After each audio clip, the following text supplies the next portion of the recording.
السلام علیکم۔ مسلم کی روایت ہے کہ حضور اکرم صلی اللہ علیہ وآلہ وسلم نے ارشاد فرمایا، طاقتور مسلمان زیادہ بہتر اور اللہ کے نزدیک زیادہ محبوب ہے کمزور مسلمان سے، اور ہر ایک میں بھلائی ہے۔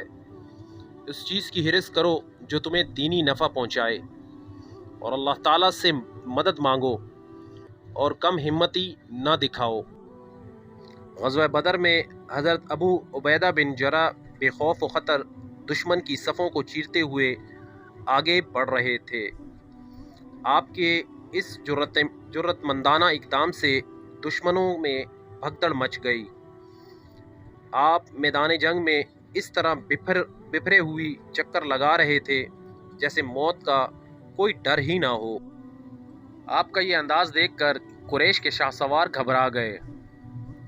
جو ہی آپ ان کے سامنے آتے تو وہ خوف زدہ ہو جاتے، لیکن ان میں صرف ایک شخص ایسا تھا جو آپ کے سامنے اکڑ کر کھڑا ہوتا تھا، لیکن آپ اس سے پہلو تہی اختیار کرتے اور اس کے ساتھ مقابلہ کرنے سے اجتناب کرتے۔ وہ شخص بھی آپ سے مقابلہ کرنے کے لیے بار بار آتا رہا، لیکن آپ نے پہلو تہی اختیار کرنے میں کوئی کسر باقی نہ رکھی۔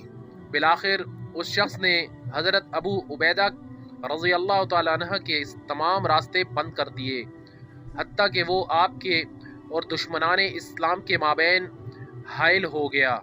لیکن آپ نے دیکھا کہ اب اس سے مقابلے کے سوا کوئی چارہ باقی نہیں رہا، تو اس کے سر پر تلوار کا ایسا زوردار وار کیا جس سے اس کی کھوپڑی کے 2 ٹکڑے ہو گئے اور وہ وہیں ڈھیر ہو گیا۔ بلا شبہ میدان میں حضرت ابو عبیدہ رضی اللہ تعالیٰ عنہ کو پیش آنے والی یہ آزمائش حساب دانوں کے حساب میں ماروا تھی، اور ایسی نازک کہ انسانی قوت ادارک میں بھی نہ اتر سکے۔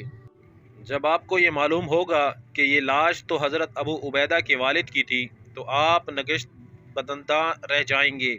دراصل حضرت ابو عبیدہ نے اپنے باپ کو قتل نہیں کیا، بلکہ انہوں نے میدان بدر میں اپنے باپ کے حلیے کی شکل میں شرک کو نیست و نابود کر دیا۔ آپ کا یہ اقدام اللہ تعالیٰ کو اتنا پسند آیا کہ آپ کی شان میں مندرجہ ذیل آیات نازل فرمائیں۔